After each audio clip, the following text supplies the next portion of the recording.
إن الحمد لله نحمده ونستعينه ونستغفره. أما بعد فأعوذ بالله السميع العليم من الشيطان الرجيم.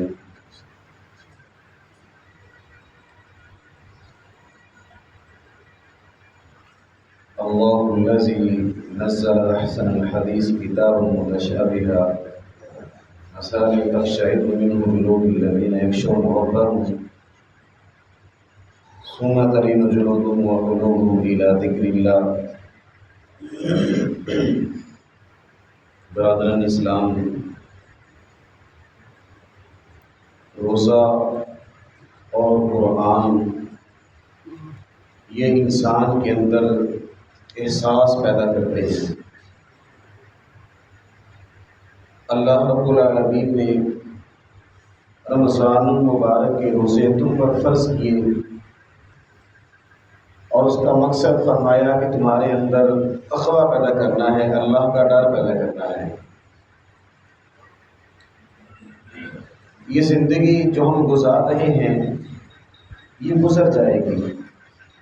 دن چڑھتا ہے، شام ہوتی ہے، دن چڑھتا ہے، ہمیں زندگی کا ایک اور موقع میسر ہوتا ہے. اسی طرح رمضان المبارک کا مہینہ ہے. رمضان آتا ہے تو انسان تیاری شروع کر دیتا ہے. اس کے لیے انسان مارکیٹ کے اندر سے شاپنگ کرتا ہے، کوئی اس کی عبادات کے لیے تیاری کرتا ہے. ہر ایک کا معاملہ ہے. تو انسان کسی نہ کسی طریقے سے رمضان کا استقبال کرنا چاہتا ہے. ہم نے رمضان کے روزے رکھنا شروع کیے، ایک ہفتہ گزر گیا، دو گزر گئے، آدھا رمضان گیا، پھر تیسرا ہفتہ بھی گزر گیا. اب ہمارے پاس ایک ہفتہ رہ گیا، وہ بھی گزر جائے گا. پھر انسان نے عید کی نماز ادا کی، خوشی کا موقع تھا، اور یہ بات کر دی کہ دیکھ لو کیسے رمضان آیا تھا، گزر گیا. احساس پیدا ہوا نا کہ اب وہ رمضان ہم نے پہلا روزہ رکھا، دوسرا رکھا تھا، گن رہے تھے روزے. تو اللہ رب العالمین نے پہلے بتلایا کہ یہ ایام معدودات ہیں، گنتی کے چند دن بڑی تیزی سے کے ساتھ گزر جائیں گے. ہم بھی 24 روزے مکمل کرنے کو ہیں. تو رمضان کے بعد انسان کو اس بات کا احساس ہوا کہ میں نے دیکھو کیسے رمضان گزر گیا، آیا تھا گزر گیا. تو رمضان تو ہر سال آ رہا ہے، ہم روزے پہ رکھ بھی رہے ہیں اور وہ گزر بھی رہا ہے. رمضان آ رہا ہے اور گزر رہا ہے. ہم کہتے ہیں کہ رمضان آ رہا ہے اور گزر رہا ہے، لیکن وہ گزر رہا ہے، زندگی بھی ایسے ہی گزر جائے گی. تو یہ سبق دے رہا ہے میں رمضان کہ جس طرح میں تمہاری زندگی میں آیا اور گزر گیا، بعد میں تمہیں احساس ہوا کہ میں نے تو اس سے کچھ حاصل نہیں کیا. بڑے پروگرام بنائے تھے، یہ کروں گا، ایسی عبادات ہوگی، ایسے قرآن پڑھوں گا، لیکن دیکھو کیسے جو گنتی کے دن تھے ایسے ہی گزر گئے تیزی کے ساتھ. تو فرمایا کہ اسی طرح زندگی کا اختتام ہوگا، تو اس سے پہلے تم نیکی کرو، اس سے پہلے اللہ کی عبادت کرو. تو جب تمہاری آنکھیں بند ہو جائیں گی، جسم سے روح نکل جائے گی قیامت والے دن، پھر تم یہ بات کہو گے کہ میں نے تو اپنی زندگی میں کچھ نہیں کیا، زندگی ملی تھی لیکن میں کچھ کر لیتا ہوں. تو اس وقت تو انسان کو ایک لمحے کے لیے بھی مہلت نہیں دی جائے گی کہ انسان دنیا میں جائے اور دوبارہ نیک عمل کر کے آئے. یہ انسان کو موقع میسر نہیں ہوگا. تو ابھی جو رمضان کے دن باقی ہیں، میں انہی کے اندر اپنے رب کو راضی کروں، میں اس کے اندر ہی اللہ کی عبادت کروں. جو اللہ رب العالمین نے مجھ پر روزے فرض کیے، میں نے روزوں کے اندر ان گناہوں کو چھوڑ دیا کہ جو میں رمضان سے پہلے کرتا تھا. روزے کی حالت میں نہیں کر رہا، روزے سے باز رہا، بے حیائی سے، برائی سے، برے کام سے اپنے آپ کو روک کر رکھا. تو اگر میں اپنی زندگی کو ایسے ہی بنا لوں کہ یہ اللہ کا حکم ہے کہ ان باتوں کو چھوڑ دو، اگر نہیں چھوڑو گے تو اللہ تو بات فرماتا ہے رسول اللہ صلی اللہ علیہ وسلم کے ذریعے کہ ان لوگوں سے کہہ دیجئے کہ جو روزے کی حالت میں جھوٹ نہیں چھوڑتے، برے کام نہیں چھوڑتے، ان کو روزہ رکھنے کی، بھوکا پیاسا رہنے کی ضرورت نہیں، وہ کھائے پیے موج مارے. تو روزہ تمہیں بھوک دے تو سامنے حلال کھانے، حرام تو حرام ہے نا، حلال بھی پڑا ہو نا تو وہ بھی انسان نہیں کھاتا ہے، اس کے قریب میں نہیں جاتا روزے کی حالت میں. تو جب اللہ نے حلال کام سے بھی روزے کی حالت میں روک دیا، حرام تو بالاولا پھر ہمارے لیے منع ہے، حرام ہے، ہم اس کے قریب نہیں جائیں گے۔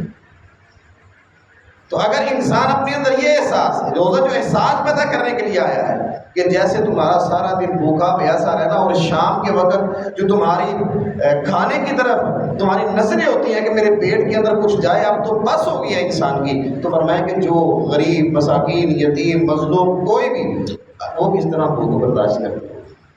اور جب تمہارا افطاری کے وقت میں سامنے کھانا پڑا ہونا، پانی کا پڑا، تم اس کو ہاتھ نہیں لگا رہے اللہ کا حکم سمجھتے ہوئے کہ نہیں روزہ ختم، ٹوٹ جائے گا، خراب ہو جائے گا اگر میں نے اس کو کھایا، اسی وقت کھاؤں گا جب اللہ کا حکم آئے گا، ادھر سے اللہ اکبر کی صدا آتی ہے، تم پانی کو اٹھاتے ہو، کھجور اٹھا کر اپنے منہ میں ڈال کر جب وہ تمہارے اندر جاتا ہے تو کیا تمہیں شکر نہیں آتا؟ تم اس وقت اللہ کی نعمتوں کو کھا کر یہ شکر نہیں ادا کرتے کہ یا اللہ تیرا شکر ہے؟ ذهب الظما وابتلت العروق وثبت الاجر، انشاءاللہ رغیں تر ہو گئی ہے۔ تو جو بھوکا پیاسا انسان اگر اس کے منہ میں لقمہ جائے گا تو کیا وہ تمہارے لیے دعائیں نہیں کرے گا؟ تو رمضان تو احساس پتہ کرنے کے لیے آیا۔ اللہ رب العالمین نے عام دنوں میں انسان روزہ رکھتا ہے نا، سوار جمعرات کا یا بیس کا یا کوئی بھی نفلی روزہ، تو اللہ اس کا اجر لکھ دیتے ہیں، لیکن روزہ رمضان کا ہو اور اللہ فرشتوں کو بھی روک دیتا ہے کہ تم نے اس کا اجر نہیں لکھنا، روزہ میرے لیے رکھا، میں اس کا اجر دوں گا۔ تو اتنا عظیم عمل یہ روزہ بہت عظیم عمل ہے اور اسلام کے ارکان میں سے ایک اہم رکن ہے۔ ہر مسلمان پر روزہ فرض کر دیا گیا، اب رکھنا ہے اس کو۔ اس کے ساتھ اس رمضان کا قرآن کے ساتھ بڑا گہرا تعلق ہے۔ یہ دو عظیم عمل ہیں جو اللہ کو بڑے محبوب ہیں، جو اللہ رب العالمین کے بڑے ہی کہہ رہے لاڈلے ہیں۔ یہ عمل بڑے لاڈلے ہیں، ایک قرآن اور ایک رمضان۔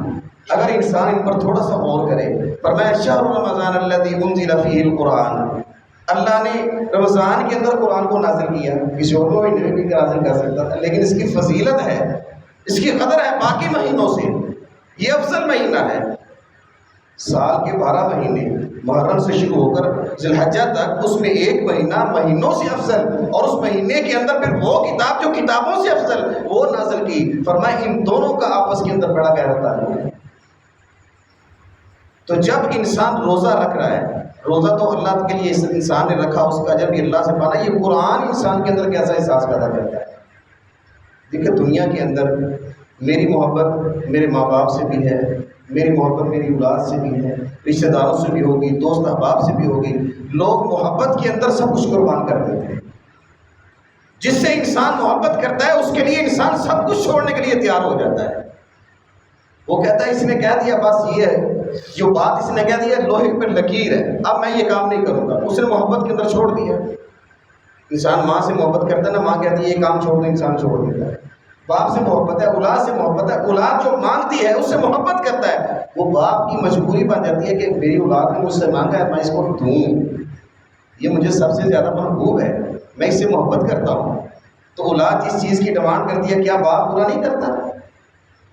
کرتا ہے، اس کی ضروریات کو پورا کرتا ہے۔ اسی طرح قرآن ہے، یہ اللہ کی محبوب ترین کتاب ہے کہ جس کو اللہ نے لوح محفوظ پر لکھا، اور عظیم حضرت جبرائیل علیہ السلام کے ذریعے نبی کائنات صلی اللہ علیہ وسلم کے سینے میں اتارا۔ تو فرمایا یہ کتاب افضل کتاب، سب کتابوں میں سے افضل ہے۔ تو اس کا پڑھنا بھی انسان کے لیے جو باعث ایک ایک حرف کی نیکی ہے جو انسان اپنی زبان سے ادا کرتا ہے۔ رسول اللہ صلی اللہ علیہ وسلم قرآن کو پڑھنا پسند کرتے تھے۔ ہم قرآن کو پڑھنا کتنا پسند کرتے ہیں؟ سال بھر گزر جاتا ہے، رمضان میں قرآن پڑھا، باقی سال پھر 11 مہینے خالی، پڑھ لیا تو دل کیا تو جو 2-4 آیات ایک رکوع پڑھ کے پھر بس، وہ ایک ہفتے کے اندر ایک رکوع کافی ہو جاتا ہے۔ نبی صلی اللہ علیہ وسلم کی عام دنوں میں روٹین تھی، معمول تھا، نبی صلی اللہ علیہ وسلم قرآن کی کثرت کے ساتھ تلاوت کرتے۔ سیدنا عبداللہ بن عباس فرماتے ہیں کہ میں اپنی خالہ میمونہ رضی اللہ تعالیٰ عنہ کے گھر میں رہا تو اللہ کے نبی صلی اللہ علیہ وسلم آئے، کس قدر قرآن سے محبت تھی، کس قدر نبی صلی اللہ علیہ وسلم قرآن پڑھتے تھے، اتنا لمبا اور قیام کرنا رسول اللہ صلی اللہ علیہ وسلم کا کہ پاؤں سوج جانا، پھر قرآن کتنا پڑھتے تھے؟ فرماتے ہیں کہ میں سویا تھا، اللہ کے نبی صلی اللہ علیہ وسلم آئے، 4 رکعت نماز ادا کی اور آپ نے آرام فرمایا تھوڑی دیر، پھر رات کا کچھ حصہ گزر گیا، نبی صلی اللہ علیہ وسلم اٹھے، مشکیزے میں پانی دیا، انہوں نے وضو کیا تو میرا سر آپ نے اپنی دائیں طرف گھما دیا ایسے، تو کھڑے ہو گئے۔ تو فرماتے ہیں جب نبی صلی اللہ علیہ وسلم کھڑے ہوئے، قرآن پڑھنا شروع کیا، سورۃ البقرہ کی تلاوت کی، مکمل ہو گئی۔ پھر اللہ کے نبی صلی اللہ علیہ وسلم نے سورۃ النساء شروع کر دی، وہ بھی مکمل ہو گئی۔ کہتے ہیں کہ نبی صلی اللہ علیہ وسلم نے سورۃ آل عمران کی تلاوت شروع کی۔ یہ 5 پارے تقریباً بنتے ہیں کہ جو اللہ کے نبی صلی اللہ علیہ وسلم نے رات کے وقت قیام کی حالت کے اندر پڑھے۔ کون ہے کہ جو آج کھڑا ہو کے 5 پارے پڑھے؟ ایک پارہ سننا مشکل ہو جاتا ہے، ہوتا نہیں مشکل؟ تو اگر ہم تھوڑا سا غور کریں کہ میں بھی رات کو کھڑا ہوں قیام کے اندر، قرآن میرے ہاتھ کے اندر اور میں قرآن کی تلاوت کروں، 5 پارے پڑھے، کتنا وقت لگتا ہے؟ تو اس قدر قرآن کو پڑھنا رسول اللہ صلی اللہ علیہ وسلم کو پسند تھا، اور نبی صلی اللہ علیہ وسلم سننا بھی پسند کرتے تھے۔ کسی آپس کو کہتے ہیں مجھے یہ سورہ سنا، مجھے قرآن کی تلاوت سناؤ۔ سیدنا عبداللہ بن مسعود رضی اللہ عنہ کی مشہور حدیث ہے، کہتے ہیں کہ اللہ کے نبی صلی اللہ علیہ وسلم نے مجھے کہا کہ مجھے قرآن سناؤ، میرا دل چاہتا ہے میں تم سے قرآن سنوں۔ میں بچوں کو بٹھائیں، ان کو ناظرہ پڑھنا ہے، ناظرہ سنیں بیٹھ کر، ضروری ہے کہ آپ نے زبانی سننا ہے۔ بچوں کو کہے بیٹا مجھے قرآن سناؤ بیٹھ کر، سنیں اس کا قرآن، غلطیاں نکالیں۔ بچوں کو کتنا پڑھنا آتا ہے؟ روانگی کے ساتھ بچے پڑھ سکتے ہیں؟ بہت کم، الا من رحم ربی۔ میں خود روانگی کے ساتھ نہیں پڑھ سکتا، میرے بچے کیا پڑھیں؟ میں نے قرآن کو سیکھا ہی نہیں، تجوید کے ساتھ پڑھنا سیکھا ہی نہیں۔ نبی صلی اللہ علیہ وسلم سے آپ کی ازواج مطہرات سے پوچھا گیا قرآن کے متعلق کہ نبی صلی اللہ علیہ وسلم قرآن کیسے پڑھتے تھے؟ تو حضرت میمونہ فرماتی ہیں کہ اللہ کے نبی صلی اللہ علیہ وسلم قرآن کو ٹھہر ٹھہر کر پڑھتے تھے۔ کہا کہ کیسے ٹھہر ٹھہر کر؟ فرمایا کہ جس طرح سورۃ فاتحہ ہے، آپ الحمدللہ رب العالمین پڑھتے تو ٹھہر جاتے، پھر الرحمن الرحیم پڑھتے پھر ٹھہر جاتے۔ تو نبی صلی اللہ علیہ وسلم تو اس طرح قرآن پڑھتے تھے، ترتیل کے ساتھ پڑھنا، حضر کے ساتھ پڑھنا، جس طرح انسان آسانی کے ساتھ پڑھ سکتا ہے قرآن کی تلاوت کرے اور خوبصورت آواز بھی کرے۔ تو اللہ کے نبی صلی اللہ علیہ وسلم کے پاس حضرت جبرائیل علیہ السلام آتے تو قرآن کا دور کرتے تھے۔ جب آخری ایام شروع ہوئے تو اللہ کے نبی صلی اللہ علیہ وسلم نے 2 مرتبہ قرآن کا دور کیا، ایک رمضان کے اندر۔ تو قرآن تو اس طرح، حضرت عبداللہ بن مسعود فرماتے ہیں کہ اللہ کے نبی صلی اللہ علیہ وسلم نے جب مجھے کہا نا قرآن سناؤ، تو میرے لیے بڑی فخر کی بات تھی کہ میں رسول اللہ صلی اللہ علیہ وسلم کو قرآن سنوں، آپ پر تو نازل ہوا ہے، تو اس سے بڑی خوش قسمتی کیا ہوگی میرے لیے؟ میں نے قرآن پڑھنا شروع کر دیا، سورۃ النساء شروع کی۔ جب میں اس آیت پر پہنچا فَكَيْفَ إِذَا جِئْنَا مِنْ كُلِّ أُمَّةٍ بِشَهِيدٍ وَجِئْنَا بِكَ عَلَىٰ هَٰؤُلَاءِ شَهِيدًا، تو اللہ کے نبی صلی اللہ علیہ وسلم نے یہاں اشارے کے ساتھ فرمایا ٹھہر جا عبداللہ، ٹھہر جا۔ تو کہتے ہیں میں ٹھہر گیا، رکا، میں نے نیچے ہو کر دیکھا تو اللہ کے نبی صلی اللہ علیہ وسلم زاروں کی تار رو رہے تھے، آپ کی داڑھی مبارک آنسوں سے تر ہو چکی تھی داڑھی، کہ قرآن اثر رکھتا ہے، اس کی تاثیر ہے۔ کہ نجاشی کے دربار میں حضرت جعفر بن ابی طالب رضی اللہ عنہ نے سورۃ مریم کی تلاوت کی تو کیا معاملہ بنا؟ سن کر سارے مسلمان نہیں ہو گئے، ایمان نہیں لے آئے تھے۔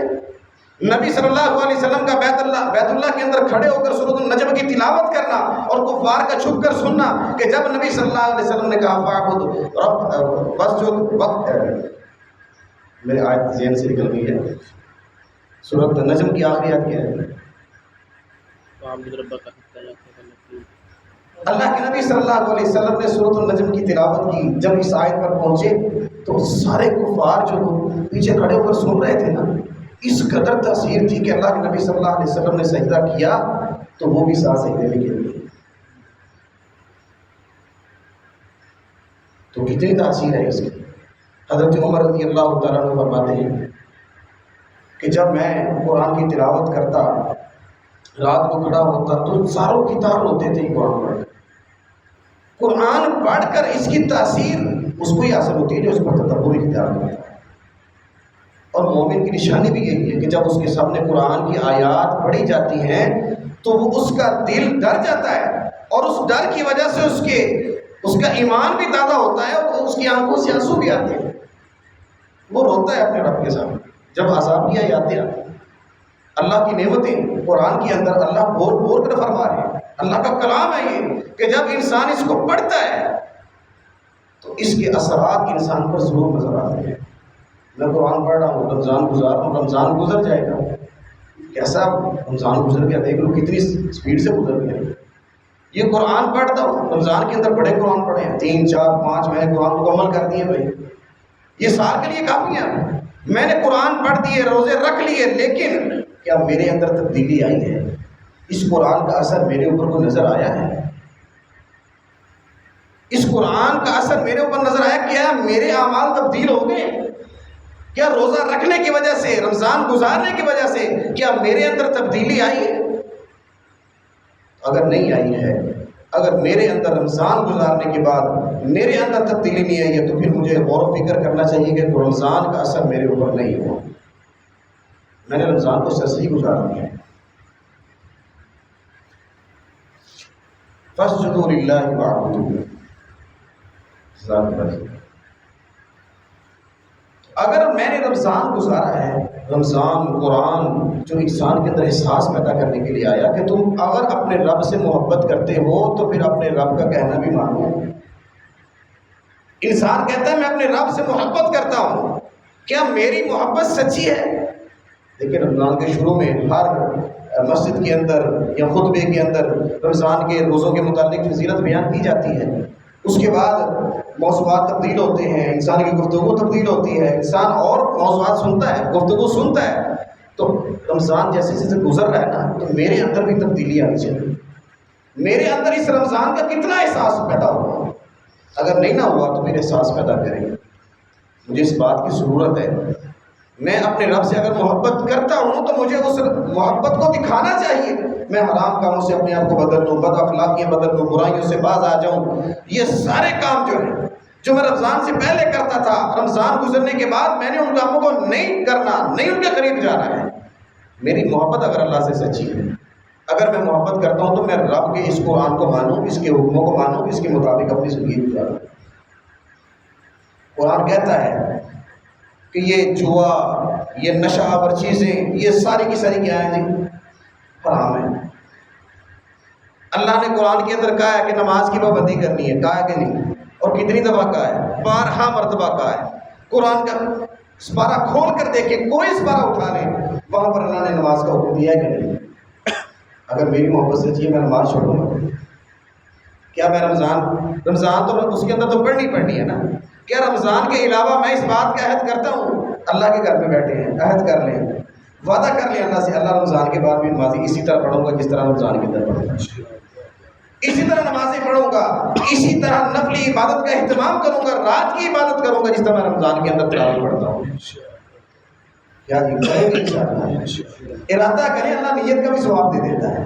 مومن کا تو ویسے ہی اللہ تعالیٰ نے موج ہے، ایمان قبول کیا، نیت کر لیتا ہے، اللہ اجر لکھ دیتا ہے، کافر کا نہیں لکھتا۔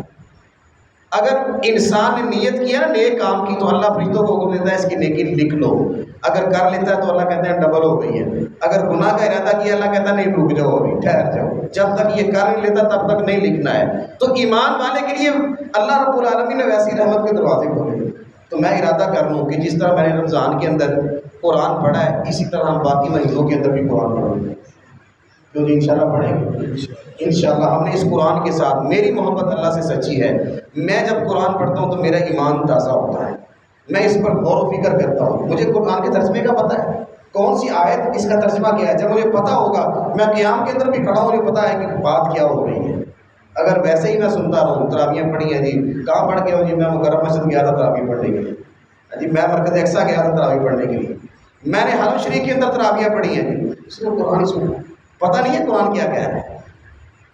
تو محض صرف قرآن سننا نہیں ہے، یہ قرآن پڑھنا نہیں، اس پر تدبر بھی اختیار کرنا ہے۔ تو انشاءاللہ میں نے رمضان کے بعد یہاں پر ترجمہ کلاس ہوتی ہے، قرآن کا فہم دیا جا رہا ہے، تو انشاءاللہ اس کلاس میں بھی حاضر ہونا ہے، قرآن سمجھنے کی کوشش کریں۔